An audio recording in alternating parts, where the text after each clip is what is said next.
Good morning, fight fans, and welcome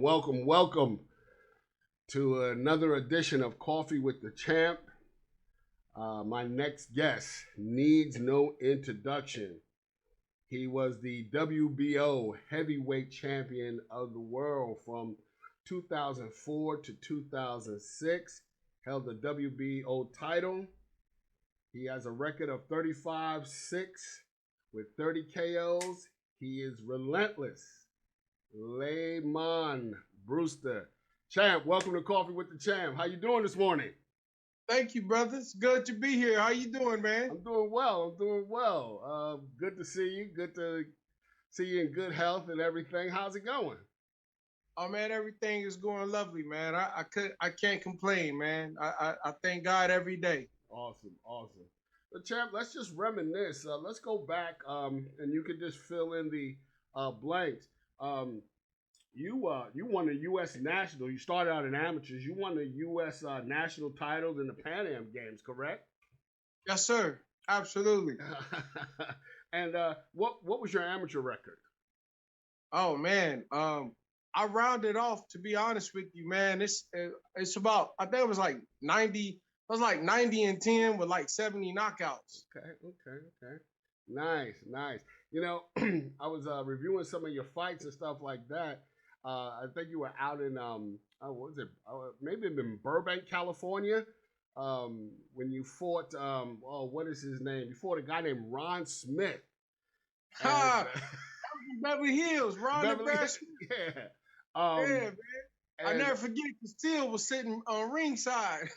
that's right.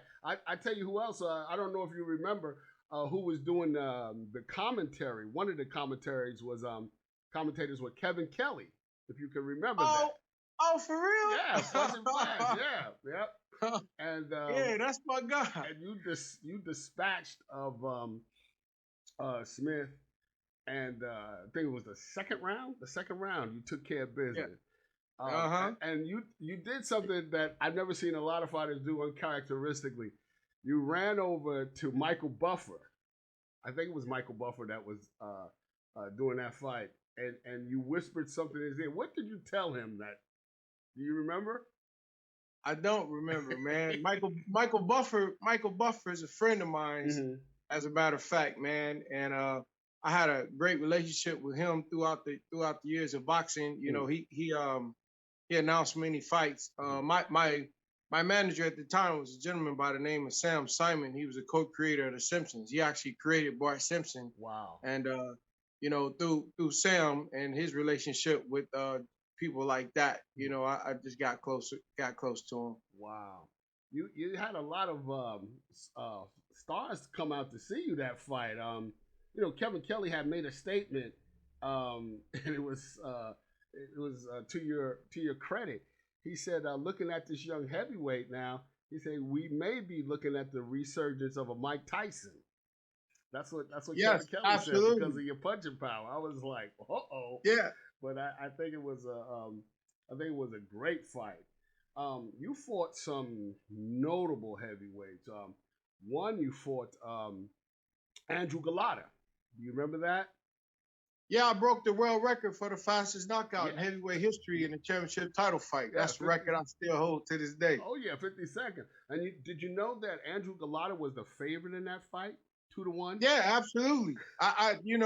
Don King wanted a white heavyweight champion, Uh, and he thought he was going to use me by putting me inside to fight in Chicago, which has the largest the largest Polish population outside of Poland. uh, And the referee was in his corner and everything. So that's why I went and dispatched him like that, because I knew I couldn't afford to even let this fight go and even to the second round. So Galata made a mistake on trying to stand toe to toe with me, which no man can do. The only man did that was Cliff ATN. That's because I tore my ACL in the first round. mm-hmm. Wow. That was a spectacular knockout. Um, and like I said, you fought some notable fights, but one of the quintessential fights that man everybody still talks about is between you and Vladimir Klitschko. Oh yeah. And man, What a war! What was Yeah. going through your mind during that fight? And of course, once again, Klitschko was the favorite and stuff like that. But getting ready for that fight, what was your mindset? And what were some of the things um, that was going on with you at the time? Well, my mindset was just that I'm a man of my word. If I say it, I'm gonna stand on it. I told Vladimir he gonna have to kill me to win, Mhm. and so I tried to kill myself getting ready for the fight, and I knew by the time I had gotten through camp, nobody was able to kill me, and all the heavyweights, all the sparring partners they bought in. No Mhm. matter how many minutes we went, no matter how many seconds they gave me just to rest in between each round Right. in sparring, I already knew that I was so much superior from my training that I was going to win that fight. There's no way a man can beat me when I'm 100%. I've never ever been beat in boxing when I was 100% ever, and I knew he couldn't beat me. I knew it. Did I know at that time I'm forgetting maybe was Buddy McGirt working your corner for that fight or the second fight? Second The fight, I second was fight. I was training with I was training with Shadi Saluki Okay. up in Big Bear for that fight. Okay. Mm-hmm. Wow. So after after you dispatched, like I said, of Klitschko, which was a tremendous heavyweight fight, what was your mindset after the fight? What did you hope to uh, do in regards to unifying the titles or um, just being the top dog in the game? Man, that's an interesting question. To be honest with you, man, I had no aspirations other than winning the world title, man. God was so good. He allowed me to defend my title three more times after that before I suffered my career ending, basically detached retina. Mhm. But every day for the first 8 months after I won that title, I had to when I would pray to God to to I'm a man of faith, so I'd Right. always pray to God. But the interesting thing is that I have been praying to God for so long to allow me to win a world title, let alone a world heavyweight title. That for Right. 8 months afterwards, I had to stop myself in the middle of my prayer Mhm. to remind myself that I am world champion. So I ain't need to ask God no more to let me be world champion. Right. Wow. Wow. Man, that's awesome. So you're I think when you rematched Klitschko, did you have a detached retina then, or was that did you find out then because Buddy had made a comment to you? Um, yeah, I forget. I think maybe the seventh or eighth round. He says, "I'm not going to let you keep taking these punches." Could you not?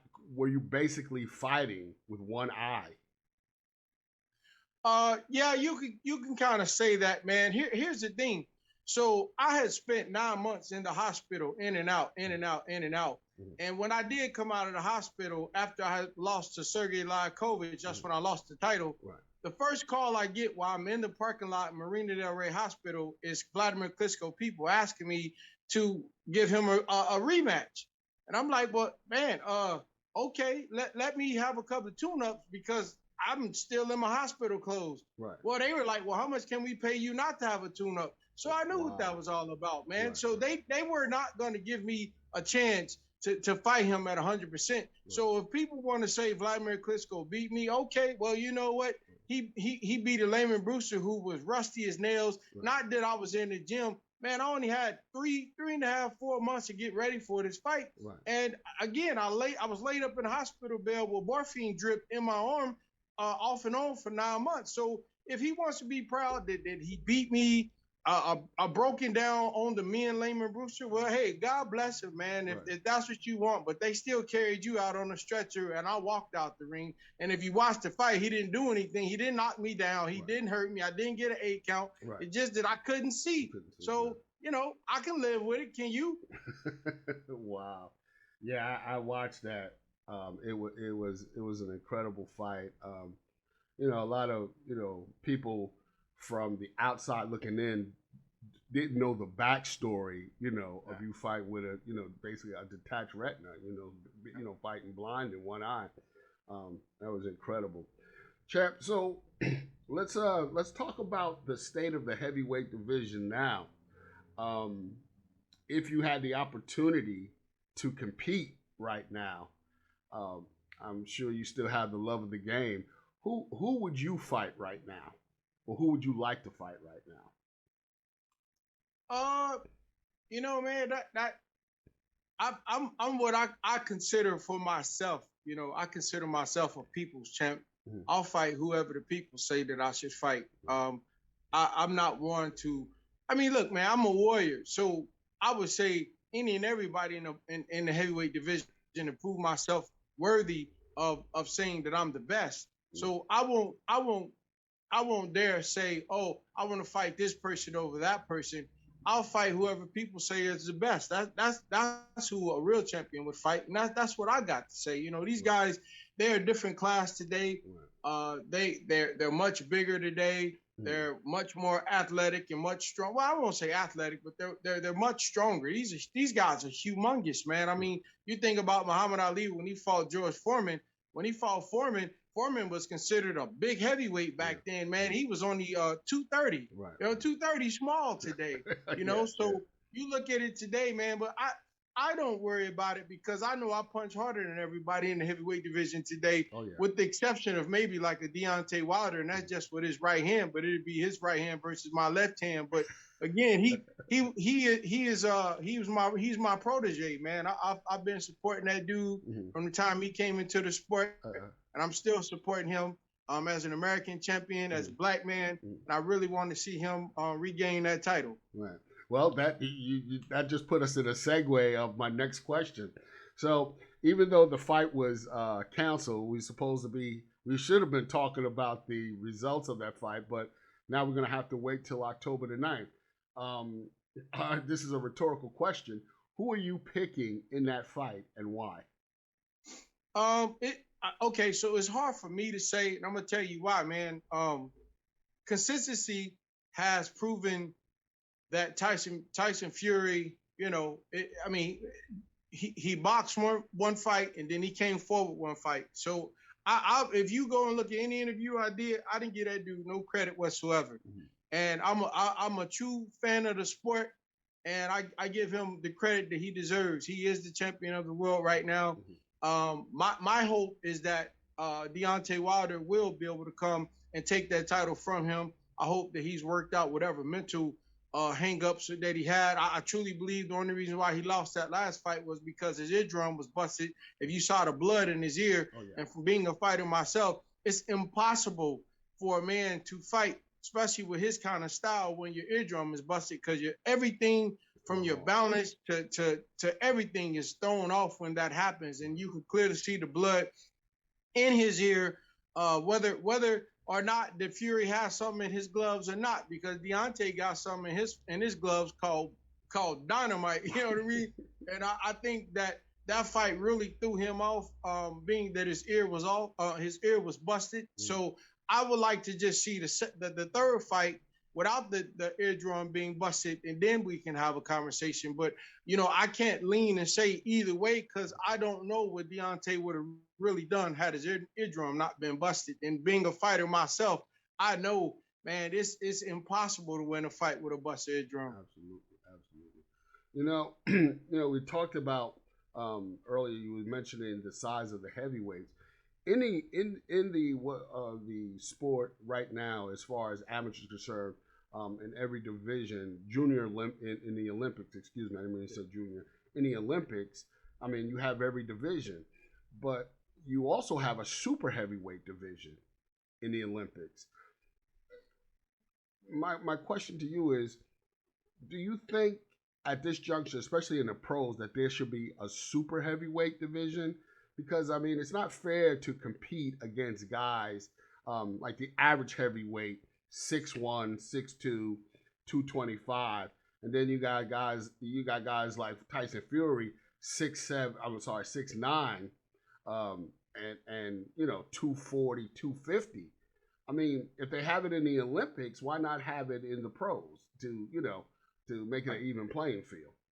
Right, and I listen. I totally agree, and thank you, brother, for even bringing that up, man. Why? Because if you seen some of the interviews I've done, I've been advocating for that forever because of the simple fact that you got these smaller weights, man, and if a guy's 1 pound overweight, he can't fight. Right. But then they don't have no problem with a guy 6'1", 210 pounds fighting a guy 6'7", as you say, 280 pounds. That's not right. It's not fair. And I truly believe that the cutoff should be 240. If you over 240, there should be a whole nother division, man, because it's a whole nother different mindset. Sure. And it's way so when the bigger a guy gets, the more he depends on his muscles. Right. The smaller he is, the more he depends on his mind. Right. And I think that we got to start to draw the line, because when a guy that big hits a smaller guy, the impact of that punch with that weight, man, it really can have devastating effects, especially in the long run of boxing. And so I think for the health of the sport, for the health of the fighter, I think they should try to make another division in the heavyweight division, which is at least 240 or 245 and up. But yeah, it's definitely needed, and I really, truly appreciate you bringing that out, because that needs to be a conversation that we have. Absolutely. Well, we know so far we are on a collision course with Spence and Manny Pacquiao. Who are you picking in that fight, and why? Well, I have a saying that I've always said, man, but I ain't gonna go against it. Out with the old, in with the new. Pacquiao's had his run. He's had his time. He's a great fighter. There's nothing else in his sport that he can actually accomplish. And I would just like to see young up and coming guys establish themselves like a Spence, man. He's truly going to be a legend in this sport. He's a great fighter. And I would just like to see the younger fighters not to throw dirt on Pacquiao. He's a great fighter. He's a great individual. Matter of fact, when I was fighting, he used to train from 10 to 12, and me and James Toney used to train from 12 to 2.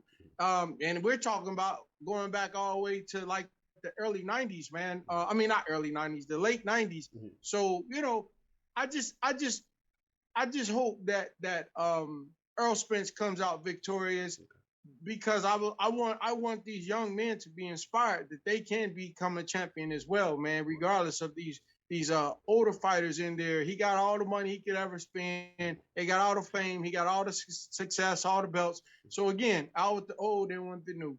So this is a rhetorical question, but I tell people this, and please feel free to interject.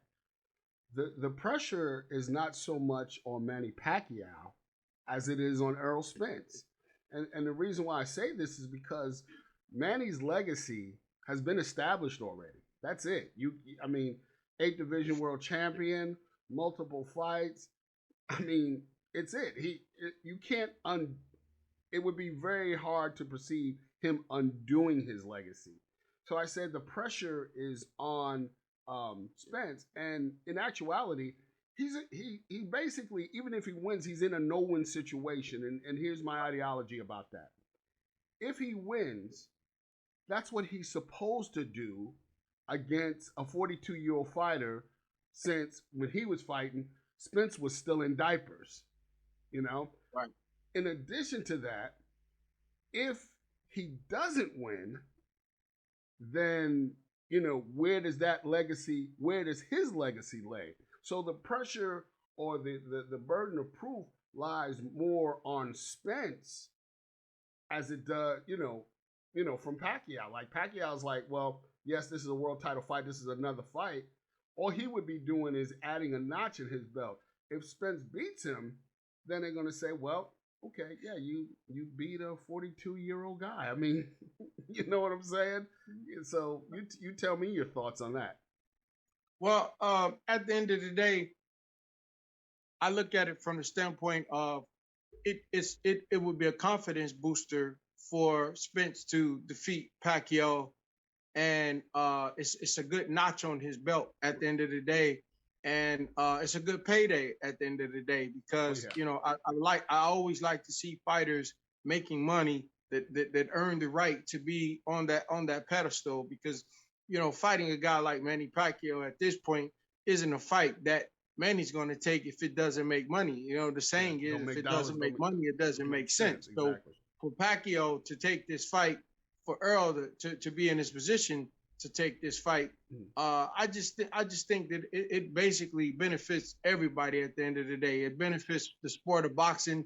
Why? Because what we're doing is showing that the best will fight the best, and it's regardless of age. So I think it's great for the sport at the end of the day because I think it's a passing of the baton. I think that Spence will come out victorious.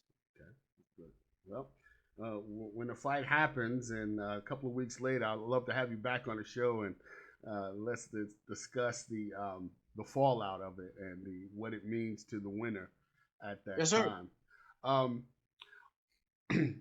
Also, let's talk about someone who's kind of in limbo, but I perceive him as probably like one of the best pound for pound in Terrence Bud Crawford. He seems to be the the warrior on the outside looking in. What is your take on him? It seems to me people, I don't know if it's so much as promotions or people just taking detours, because he's the type of fighter that, let me tell you something. I mean, his record speaks for itself. He's called out people, but it's almost like they say, well, we really don't want to fight him right now because, of the probability, a high probability that he can upset the apple cart. What is your take on Terrence Bud Crawford?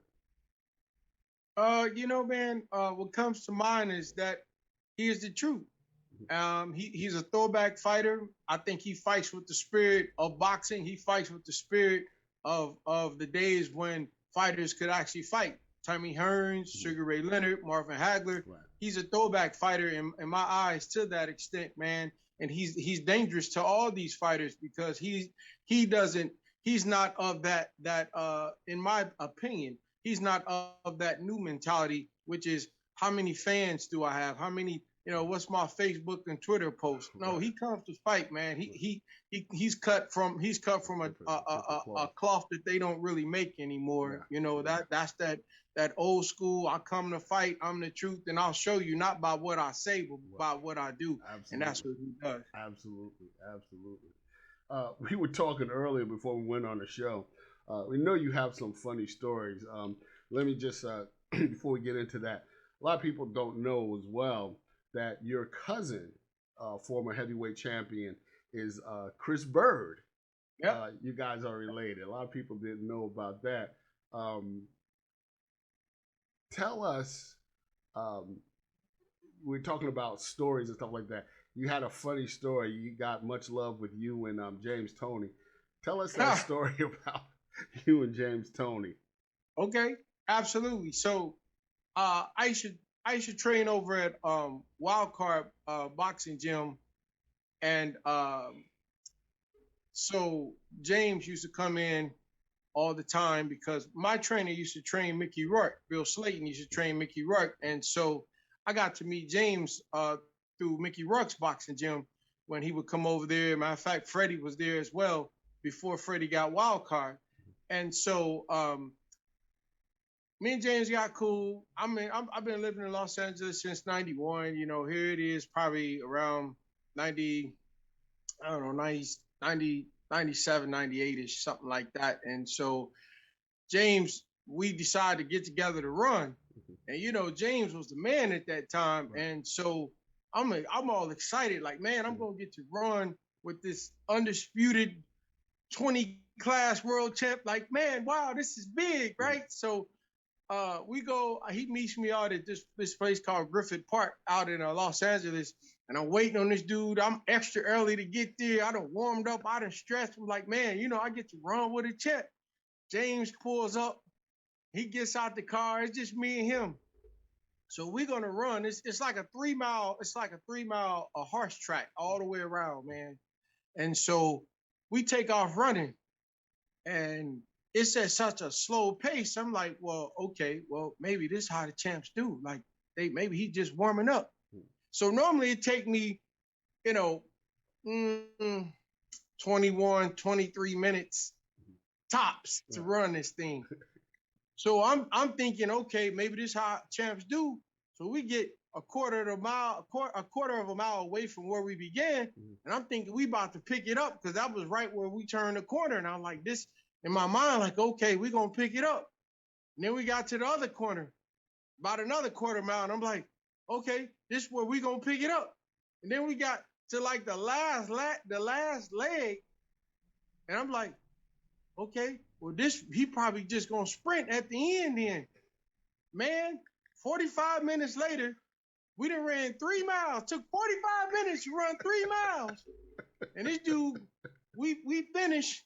He got like a half a bead of a sweat on his head. Not a whole, just a half. He said, good run. And he left. And I'm standing there like devastated. Like, have I done something wrong? Like, have I been doing it wrong? Is that what you got to do to be a like, man, he's a bad role model. we were talking before. It's no secret that James wasn't a big advocate of running, but he would spar you round. 1,000 rounds. Oh, he'll spar you 100 rounds easy. He wouldn't hit the heavy bag. He wouldn't jump rope. He shadow boxed for about a minute and a half, but he was spar with man. Listen, he sparred paraplegic. You hear me? Like that dude would spar anybody as many rounds as you want any day of the week, man. And I was telling you, I sparred more rounds with James Toney than any other fighter in the history of my career. Wow, that's awesome. That is awesome. Champ, so what have you been doing now? Are you training any fighters or? So what I've been doing is focusing more on helping retired fighters. I have a nonprofit organization called Brewster's Place, and basically what I'm doing is I'm taking all retired champions and I'm using them to be mentors around the country and around the world to help teach these kids how to see life as a fight, because we don't have the application of understanding on how to see life. So they can give you all the degrees in college that you want, but if you don't know how to apply that to life, then you can't win, because life is a fight. So it's called the Fight for Life program, and it's www.brewsters.place. And basically all I'm doing is I'm trying to help the retired fighters to be able to make money, life after boxing, just telling their story, teaching these affirmations about how to see life, because life is a fight. Life comes at us from all different directions, just like a fight, man. Every punch that I've ever done and thrown in boxing, every move I've ever made, I can tell you what it means in life. So I've broken it down on paper, and I'm asking all champs to support this, because if they can speak, if they can read a piece of paper, then they can make $30 an hour starting out from their living room if they have a phone, teaching these young men and young women how to see life. I have the women teaching the girls, and I have the men teaching the boys, because who better to teach somebody about life than a world champion who comes pretty much from the lowest environment. So that's what Brewster's Place is all about, man. And at the same time, our youth are dependent on us, because tomorrow is going to be predicated upon what we do today to try to help guide our youth in the way that they should go, because they don't have a lot of fathers out there. They don't have a lot of role models. So I'm just trying to do my part, man, and be a champion. As Muhammad Ali, they said about Ali at his funeral, the thing that made Ali a champ wasn't just what he did in the ring, it's what he did outside the ring. So it's time for all fighters to come together and hold hands, because we're living in a time where we need each other. Awesome. That is awesome. Champ, they also, I understand that you have a cigar business. How is that going? Yes. Well, to even let you know, man. So what I'm doing is I'm taking proceeds of everything that we're doing. We have coffee. It's called Champions Brew. Basically, all the monies that we make is going toward Brewster's Place to be able to pay for these kids to be mentored by these world champions. You get 12 world champions as a mentor. How many people on earth can say I've been mentored by 12 world champions? That's awesome. That's awesome. And the local gyms in your area and stuff like that, if you could give any advice to local amateur gyms, what advice would you give them at this stage of the game if they want to pursue a career in professional boxing? Well, my advice to the world is focus on the technique of boxing because boxing is the art of hitting without getting hit. See, too many people focus on throwing punches, but it's not about throwing punches. It's about the technique of throwing punches. It's 108. It's 108 pressure points. 36 will kill you. And it's about learning how to breathe. It's about learning how to put your feet in the right position to be effective. It doesn't matter how hard you can punch. So my advice to trainers, to fighters, is focus on technique. Anybody can get in shape. Right. Anybody can learn to throw a punch, but can you not get hit? Can right. you walk a man down? Can you put yourself in a position where, as a chess player, you set a trap to make him step into it by the way he stepped, by the punch that he throws? Mm-hmm. Do you know how to fight in the middle of the ring, or should you fight versus on the outside of the ring? Should you run? Should you counterpunch? So we have to learn how to really look at this sport from a scientific standpoint, right. You know, based on the width of your shoulders, the width of your feet, based on the mentalities that you have. Why are you trying to teach a man with narrow shoulders that's afraid? Why are you trying to teach him to be an aggressive fighter? Right. And just the opposite. Why are you teaching a guy with wide shoulders and flat feet? Why are you teaching him how to box? Right. So again, it breaks down to the science of boxing. Right. Well, champ, unfortunately, we've come to the end of the show. What I wanted to say is I really appreciate you taking out the time to join me in Coffee with the Champ. One more little tidbit about you that a lot of people don't know. You were married to a famous actress. Well, somewhat famous. She was famous. Oh. Absolutely. Yeah. She played Pam Martin. That's right. You were married to Pam Martin. A lot of people don't know that. Yeah, man. Yeah, you know, it's crazy because I used to have people like Jada Pinkett and Tisha Campbell come into my amateur fights, man. Ooh. Even when I was in the U.S. Olympic team, wow. You know, even before I made the U.S. Olympic team in Los Angeles, man, people like Jada Pinkett, Dwayne Martin, Tisha Campbell, man, hell, Will Smith, like those are my friends, man. Wow, yeah, absolutely. Awesome. That's awesome. Well, champ, listen, much love and much respect. Wish you all the success in all your future endeavors. I guess you can see the back of my wall back here. Yeah, correct? Man. Okay, what's missing, champ? What's missing back there? Relentless Lamon Brewster, baby. Let's make it happen, champ. Let's make it happen. Yes, sir. Champ, listen, all right. Always a pleasure. Always a pleasure. Much love, much respect. You take care. And once again, after Spence and Pacquiao fights, please come back on the show. Let's do a recap. And you are welcome to spend another half an hour with me on the show. I enjoyed having you. Much love and much respect. Thank you so much for your time, champ. Appreciate God bless. All praises. Thank you, King. Thank you. Take care. Well, ladies and gentlemen, that ends one of another episode of Coffee with the Champ. Thank you. I want to thank our champion, Lamon Brewster, former WBO heavyweight champion. What a great person, human being. Loved having him on the show. Turn it to YouTube. Hit the like button. Subscribe to the channel. Love to know your thoughts. And Lord willing, we will be back next Friday with another show. And until then, pour yourself a nice hot cup of coffee or whatever you're drinking and enjoy your day and come back next Friday. And let's do another round with Coffee with the Champ. Until then, take care. God bless.